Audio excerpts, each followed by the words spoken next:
আমাদের সালাফে সালিহিন আইম্মায়ে মুজতাহিদিন সাহাবায়ে কেরামদের কোরআনের সাথে সম্পর্কটা ছিল এমন, রমজান মাস যখন আসতো তখন তারা কোরআন তেলাওয়াত করার জন্য রাতের জন্য অপেক্ষা করতেন, সেইভাবে যেরকম একজন দুলা একজন নতুন জামাই বাসর রাতের জন্য অপেক্ষা করে। সুবহানাল্লাহ। তারা রমজান মাসে দিনের বেলায় সিয়াম পালন করতেন, দিনের বেলায় তারা রোজা পালন করতেন, রাতের বেলার জন্য অপেক্ষা থাকতেন যে কিয়ামুল লাইলের মধ্যে কোরআন তেলাওয়াত করবে অথবা কোরআন তেলাওয়াত শুনবে। কিরকম অপেক্ষা করতেন? যেরকম একজন দুলা বাসর রাতের জন্য অপেক্ষা করে, তারা সেরকম রাতের জন্য অপেক্ষা করতেন কোরআন তেলাওয়াত করার জন্য অথবা শোনার জন্য। আমার ভাইরা, এটাকে আমি একটু বিস্তারিত বলি। আমাদের এক শাইখ একদিন বুখারীর ক্লাসের মধ্যে তিনি একটা গল্প বললেন।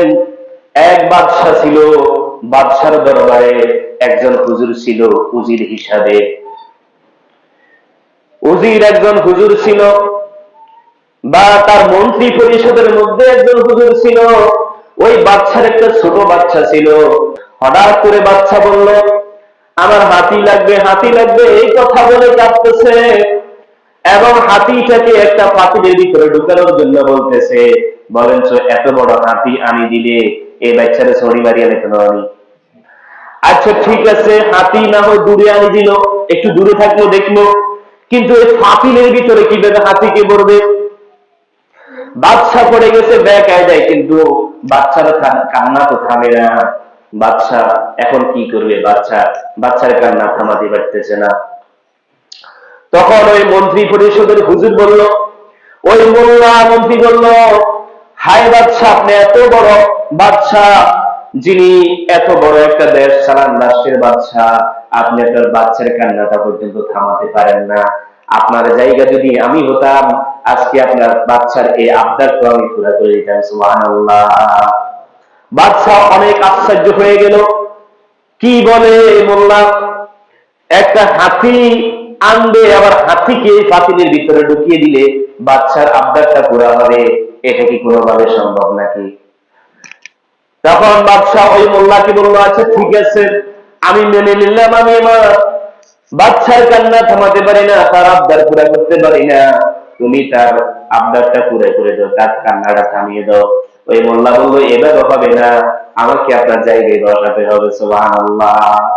অর্থাৎ আমাকে আপনার বাদশাহীর জায়গাতে বসান, আপনি আমার জায়গাতে আসেন, আমি আপনার বাদশার মঞ্চে বসে আমি আপনার আপনার ছেলের আবদার গুলা পুরা করে দিব। বাদশা তাই করলো। আচ্ছা ঠিক আছে, আসো, তুমি যদি এই কাজ করতে পারো তোমাকে পুরা দেশের বাদশাহী দিয়ে দিব।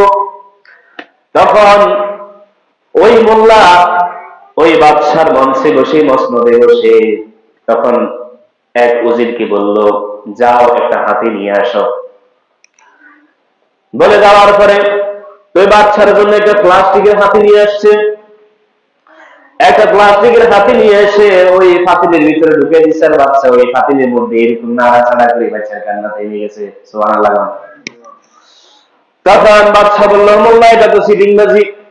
মোল্লা বলল, বাদশা সাহেব, আপনি কি কখনো আপনার জীবনে দেখেছেন নাকি কোন বাচ্চা শিশুরা বাস্তব হাতির জন্য কাঁদে? কখনো আপনি দেখছেন নাকি?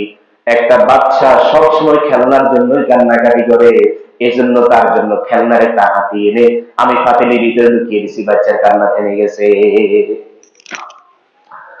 আমার ভাইরা খেয়াল করেন, ঠিক ওই শিশুটা যখন বিবাহের বয়সে উপনীত হবে, তখন ওই শিশুটা, ওই ছেলেটাই বাসর রাতের জন্য অপেক্ষা করবে, ঠিক কিনা?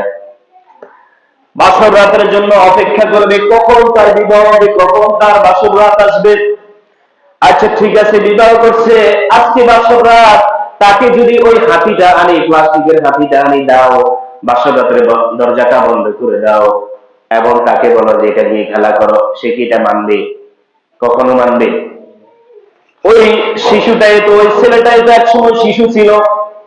ওই ছেলেটা তখন হাতি, প্লাস্টিকের হাতি দিলে ওই শিশুটা কান্না থেমে যেত। কিন্তু এখন যদি তাকে এরকম প্লাস্টিকের একটা হাতি দেন, সে কি থামবে নাকি? সে তো বাসর রাতের অপেক্ষায় আছে। তাকে যদি হাতি দেওয়া হয়, সে বলবে, কোথায় প্লাস্টিকের হাতি? আর কোথায় আনারকলি? বাসর রাত্রে কি আছে? আনারকলি আছে। তাহলে আনারকলির সামনে, আনারকলির বিপরীতে এরকম এরকম প্লাস্টিকের হাতের কোনো দাম আছে?